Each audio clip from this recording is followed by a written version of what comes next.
Para saudara dan saudari yang Tuhan cintai, selamat pagi dan selamat bertemu lagi dalam Renungan Harian edisi hari Jumat tanggal 22 Januari 2021. Mengawali hari yang baru ini, kita dapat mendengar dan merenungkan sabda Tuhan.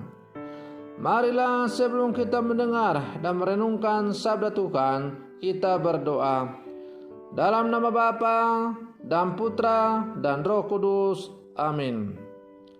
Allah Bapa yang Maha Setia, melalui Yesus Putramu terkasih, Engkau mengikat perjanjian baru yang kekal dan tetap dengan kami. Kami mohon semoga kami memahami Engkau dan selalu bersyukur memuji Engkau, Allah dan Bapa kami. Bersabdalah ya Tuhan, kami siap untuk mendengarkan. Semoga sabdamu yang hendak kami dengar dan kami renungkan untuk mengawali hari yang baru ini, hari Jumat tanggal 22 Januari 2021, semakin menjiwai seluruh kehidupan kami, sehingga seluruh hidup dan karya kami semakin terarah kepadamu. Terpujilah Engkau Bapa, Putra dan Roh Kudus, kini dan sepanjang segala masa. Amin.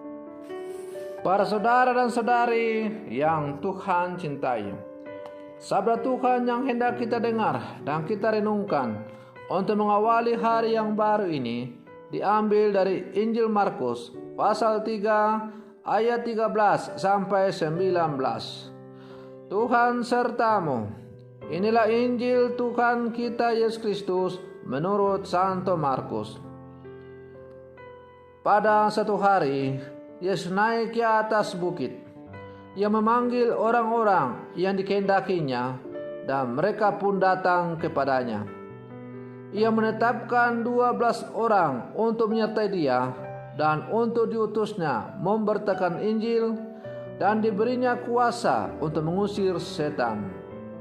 Ke-12 orang yang ditetapkannya itu ialah Simon yang diberinya nama Petrus, Yakobus anak Zebedeus, dan Yohanes saudara Yakobus, yang keduanya diberi nama Boanerges, yang berarti anak-anak guru. Selanjutnya Andreas, Filipus, Bartolomeus, Matius, Thomas, Yakobus anak Alfeus, Tadius, Simon orang Selot, dan Yudas Iskariot yang mengkhianati dia. Demikianlah Injil Tuhan. Para saudara dan saudari yang Tuhan cintai, panggilan seseorang untuk mengikuti Tuhan atau menjadi murid Tuhan sering lahir dari kehendak Tuhan sendiri. Ia sendirilah yang memilih orang-orang yang dikehendakinya. Namun manusia pun memiliki kebebasan untuk mengatakan ya atau menjawab tidak atas tawaran panggilan dari Allah. Sebab panggilan Allah tak pernah berarti sebuah pemaksaan. Para saudara dan saudari yang Tuhan cintai, melalui bacaan Injil hari ini kita mendengar Yesus memanggil ke-12 murid dengan nama mereka masing-masing. Tidak ada seleksi ketat. Mereka dipanggil atas dasar kehendak Yesus sendiri. Mereka ditetapkan sebagai rasul-rasul yang akan diutusnya mewartakan kabar gembira. Dia hanya minta mereka mengikuti dia dan meninggalkan segalanya. Dia akan melengkapi mereka dengan kuasa untuk mengusir setan dan menyembuhkan orang sakit. Pilihan atas mereka adalah anugerah dan bukan atas dasar prestasi mereka. Para saudara dan saudari yang Tuhan cintai, para murid menerima mandat untuk memberitakan Injil Kerajaan Allah. Mereka menjadi perpanjangan Tuhan dalam mewartakan kabar gembira kepada semua orang, terutama kepada mereka yang terpinggirkan. Yesus juga memberi mereka kuasa untuk mengusir setan. Para murid dipersenjatai dengan kekuatan Allah. Mereka dimampukan untuk mengalahkan setan-setan, sehingga semakin banyak orang akan mengalami kedamaian. Para saudara dan saudari yang Tuhan cintai, Yesus menetapkan 12 orang untuk menyertai Dia. Mereka bukan hanya akan menjadi murid yang belajar dari sang guru, melainkan juga menjadi sahabat dan rekan sekerja Yesus. Sebagai seorang murid, ke-12 orang itu harus belajar dari kehidupan Yesus hari demi hari. Mereka harus mengikuti Dia kemanapun Dia pergi, bercakap-cakap dengan Dia, dan belajar dari Dia. Maka dalam Injil Markus tadi secara keseluruhan memperlihatkan pada kita bahwa sebagian besar waktu Yesus dipakai untuk mengajar mereka. Selain dipanggil untuk menikmati persekutuan dengan Dia sebagai rasul, mereka juga akan diutus untuk melayani. Pelayanan mereka adalah mencakup pemberitaan kabar baik serta mengusir setan. Doa dan pelayanan mereka itulah yang merupakan panggilan untuk menjadi murid-murid Yesus. Para saudara dan saudari yang Tuhan cintai, timbul sekarang pertanyaan, bagaimana dengan kita yang hidup di zaman sekarang? Meskipun kita yang hidup di zaman sekarang ini tidak termasuk dalam bilangan 12 rasul, namun kita juga adalah orang-orang yang terpanggil untuk menjadi murid-murid Yesus secara khusus. Melalui sakramen baptis yang kita terima, kita dipanggil oleh Yesus untuk menjadi murid-murid Dia secara khusus. Maka ketika kita dibaptis, kita dipersatukan dengan Dia. Kita dipersatukan dalam hidup karyanya, dalam kematiannya, dan dalam kebangkitannya.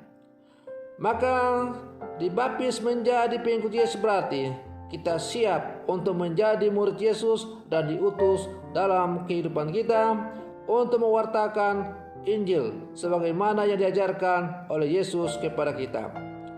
Para saudara dan saudari yang Tuhan cintai, meskipun kita tidak termasuk dalam bilangan ke-12 rasul, tapi hendaklah kita tetap sadar bahwa prinsip panggilan untuk menjadi murid Yesus itu tetaplah sama, tidak pernah berubah dari zaman ke zaman. Pertama, dipanggil menjadi murid Yesus berarti harus hidup bersatu dengan Dia. Yang kedua, dipanggil menjadi murid Yesus berarti menerima pengutusannya. Dan ketiga, menerima panggilan untuk menjadi murid Yesus berarti kita harus bertindak mengalahkan setan dan maut melalui budaya keadilan, kebenaran, dan belas kasih. Para saudara dan saudari yang Tuhan cintai, syarat panggilan atau prinsip panggilan menjadi murid Yesus yang pertama dilakukan dengan aneka kegiatan liturgi.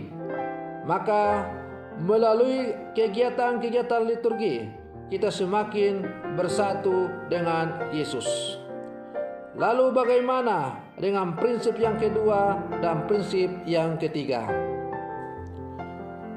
Prinsip yang kedua dan ketiga kita bisa renungkan seruan Paus Fransiskus dalam Gaudete et Exsultate maupun dalam ensikliknya Laudato Si, yaitu di mana Paus mengatakan bahwa tidaklah lengkap kalau hanya berliturgi.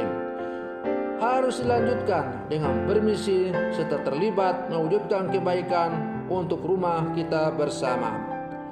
Para saudara dan saudari yang Tuhan cintai, artinya hidup bersatu dengan Yesus, pengenalan akan Yesus, dan kalau kita sungguh mengenal Yesus di dalam perayaan-perayaan liturgi, di dalam perayaan-perayaan iman kita, maka kebersatuan kita dengan Yesus pengenalan kita dengan Yesus, hidup kita yang telah diinspirasikan oleh Yesus, haruslah kita wujudkan dalam kehidupan yang konkret.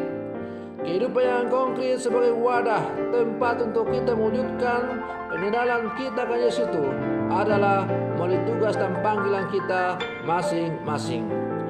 Maka melalui tugas dan panggilan kita masing-masing, kita diajak untuk menjadi murid-murid Yesus, mewujudkan iman kita sebagai orang beriman, secara khusus sebagai orang Katolik dalam kehidupan yang konkret. Maka katakanlah misalnya, kalau saya sebagai seorang pastor paroki, maka pengenalan saya akan Yesus, panggilan saya untuk menjadi murid Yesus secara khusus dengan menjadi seorang imam, saya wujudkan melalui tugas dan panggilan saya sebagai seorang pastor paroki. Para saudara dan saudari yang Tuhan cintai, demikianlah juga halnya dengan saudara-saudari sekalian. Melalui tugas dan panggilan kalian masing-masing, kalian diajak dan dipanggil untuk menjadi murid Yesus. Hasil pengenalan kalian dengan Yesus melalui pergumulan hidup iman kalian, lalu kalian wujudkan dalam kehidupan yang konkret melalui tugas dan panggilan kalian masing-masing. Disitulah kalian memberi kesaksian tentang iman kalian sebagai murid-murid Yesus. Maka mari kita yang telah dipanggil untuk menjadi murid Yesus melalui sakramen baptis yang telah kita terima, kita siap untuk diutus untuk mewartakan Tuhan di dalam seluruh kehidupan kita. Semoga demikian. Selamat pagi. Tuhan Yesus memberkati.